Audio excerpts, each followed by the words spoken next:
Kuja hapa kwa sababu ya machungu ya miaka mingi. Nyinyi mnajua hii maneno ya Mau Forest imekuwa na sisi kwa miaka nyingi. Ni kweli ama si kweli? Hapa kumetokea matatizo mengi.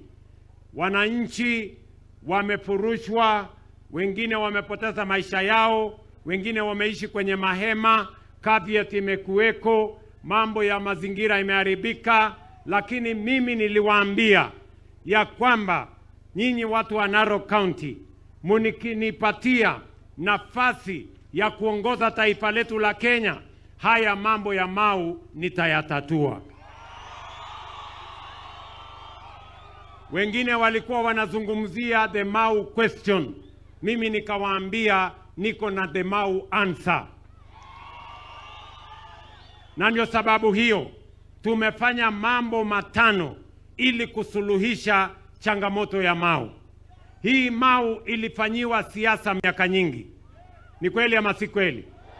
Ilifanyiwa siasa na wale ambao hawakukuwa na mpango yeyote ya kutatua matatizo ya hapa Mau.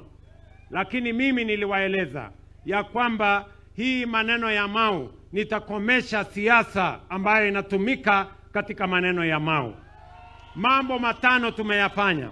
Jambo la kwanza, wakati mimi nimechaguliwa, tulikuwa na wananchi walikuwa wanaishi kwenye mahema hapa. Kulikuwa na watu walikuwa wanateseka katika mahema hapa, watoto wao wananyeshewa, wengine wamefariki, watoto wao hawasomi shule. Mimi nikasema wale ambao walikuwa kwenye mahema wawe ndio hatua yetu ya kwanza. Wao watu 2,000 ambao walikuwa wanaishi kwenye mahema tuliwahamisha na tukawatafutia makao mbadala. Hawa wakakuwa ni hatua yetu ya kwanza. Hatua yetu ya pili kwa hii maneno ya Mau,